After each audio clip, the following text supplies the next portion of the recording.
Maintenant, on va donner l'énergie potentielle V du système. Donc, pour donner l'énergie potentielle V du système, eh bien, le réflexe qui vient automatiquement, c'est de déterminer l'expression du travail élémentaire delta W. Afin de donner l'expression du travail élémentaire des forces appliquées sur notre système, il faut savoir, bien sûr, les forces appliquées sur ce système. Donc, on va tout simplement donner l'expression de notre travail pour le point M1 et pour le point M2. C'est très simple.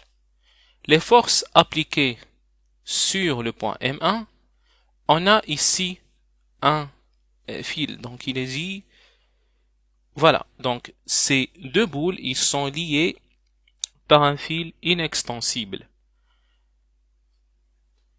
De ce côté, le fil applique sur le point M1 la tension T. Et on a, il est dit que les deux boules glissent sans frottement. Puisque c'est sans frottement, eh bien, la réaction, elle est perpendiculaire au mouvement. Et bien entendu, bon, bien sûr, on a le poids qui s'applique aussi. Et de même pour ce qui concerne le point M2. Donc on va avoir T2, T comme ça, donc c'est la même tension parce qu'on a le même fil. On va avoir P et la réaction R qui est comme ça. Ah bien sûr, ça c'est un vecteur. Voilà. Je vais donner delta W, bon, par exemple, pour le point, bon, delta W1 égale à P scalaire, le déplacement élémentaire D en M1 plus T scalaire D au M1 plus R scalaire D au M1. On a ici R perpendiculaire à D en M1, donc cela va donner 0. On a cette expression. Il est aussi très intéressant de donner dW du système qui est dW1 plus delta W2. Donc on va avoir P scalaire. Bon, je vais appeler ça P1, ça P2, donc P1 scalaire D OM1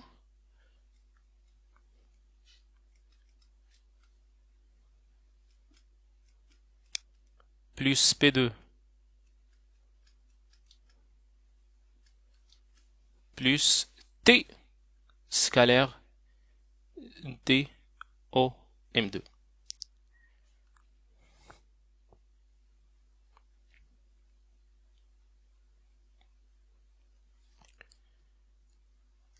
Ici, pourquoi j'ai écrit l'expression de notre travail élémentaire du système? Eh bien, c'est pour analyser une chose qui est la suivante.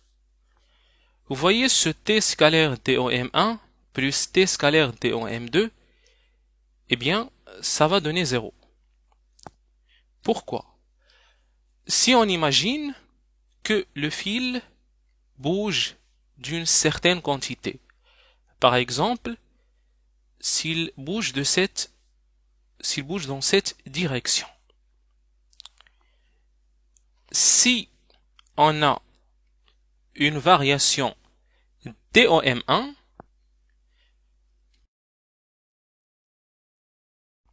cette variation DOM2, elle est égale à moins DOM1.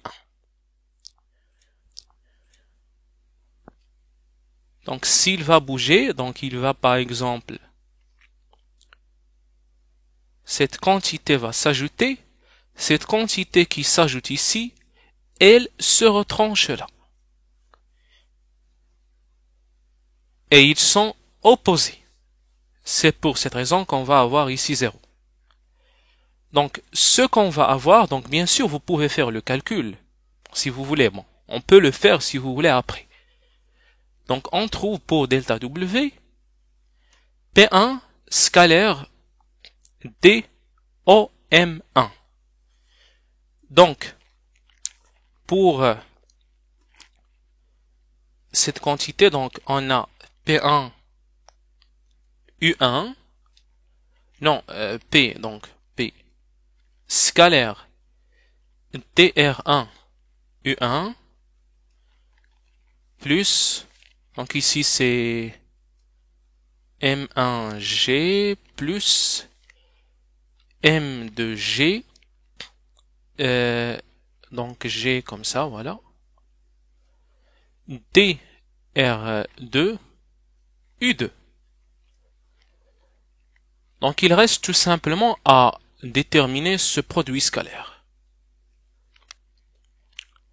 Donc c'est M1, ici c'est G, cosinus θ 01 dr1 plus m de G cosinus θ 02 dr2. Voilà. C'est exactement cela. Donc vous avez votre U2 ici et tout cela. Et sachant que R1 plus R2 égale à L, cela implique que par exemple dr2 égale à moins dr1. C'est pour cette raison qu'on va avoir ici. Est-ce que θ, les angles, non, les angles ne sont pas égales, donc. On va avoir ici M1 cosinus θ 01 moins M2 cosinus θ 02 G dr dr1. Et si je veux maintenant l'expression de mon potentiel, il faut savoir que delta W égale à moins dV.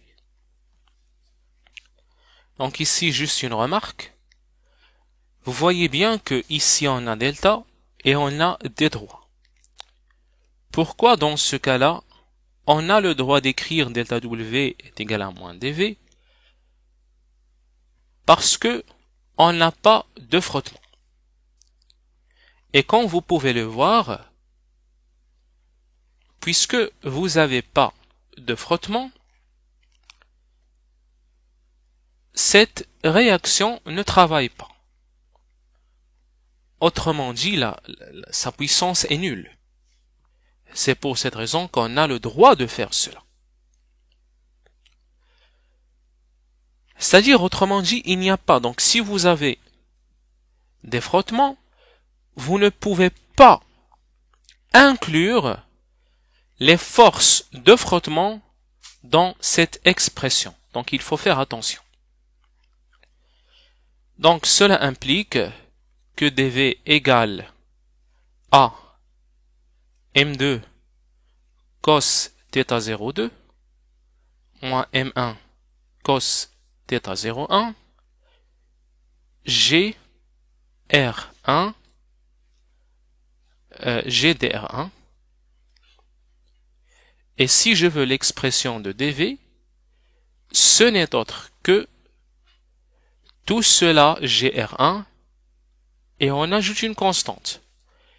En mécanique analytique ici, on prend la constante égale à 0 parce que de toute façon, on va dériver ce potentiel par rapport aux coordonnées généralisées. Donc c'est pour cette raison qu'on prend cette constante comme nulle. Voilà. Bon, bien sûr, pour ce t, vous pouvez voir qu'il est égal à 0 en utilisant tout simplement le fait que dr2 égale à moins dr1. Donc la somme, bon, vous allez trouver une valeur qui est nulle.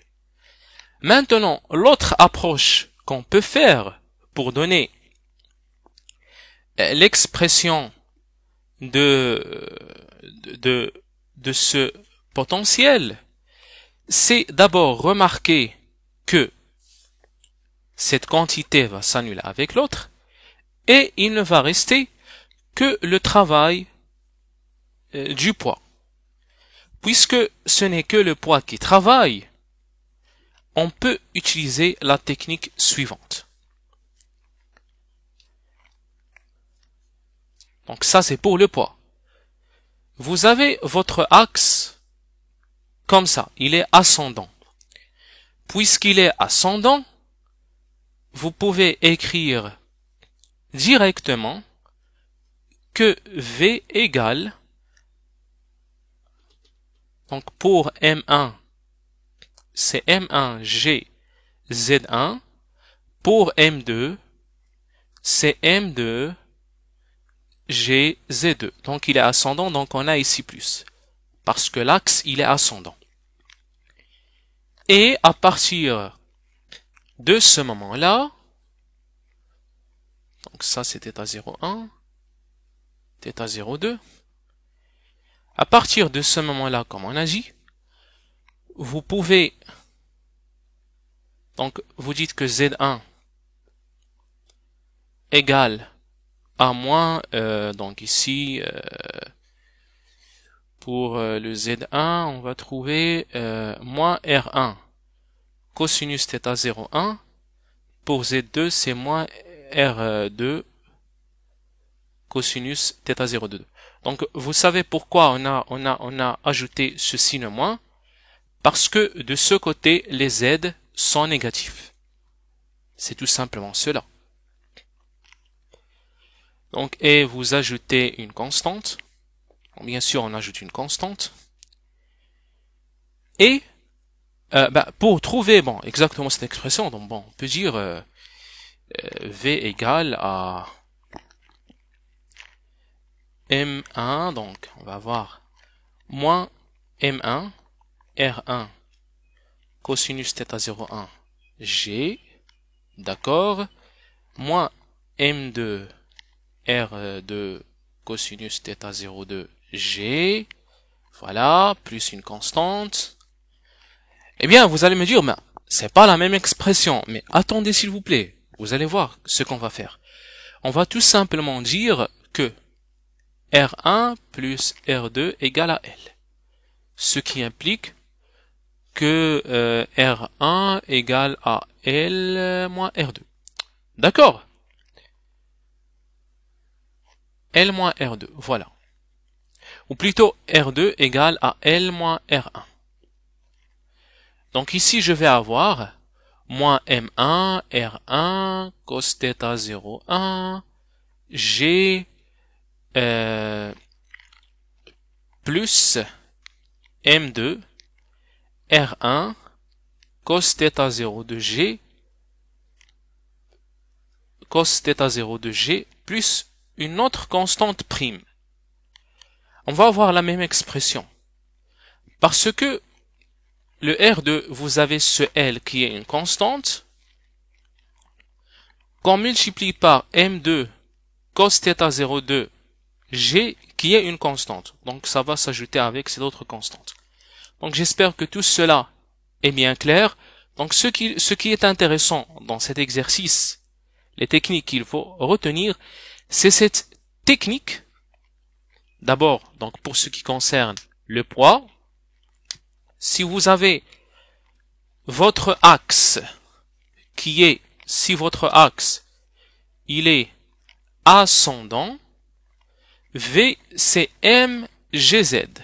Si il est descendant, V, c'est moins mgz. Ça, automatiquement, bon, bien sûr, plus une constante, ok?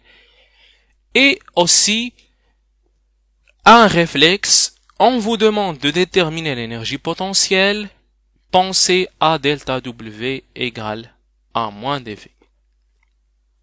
Et voilà.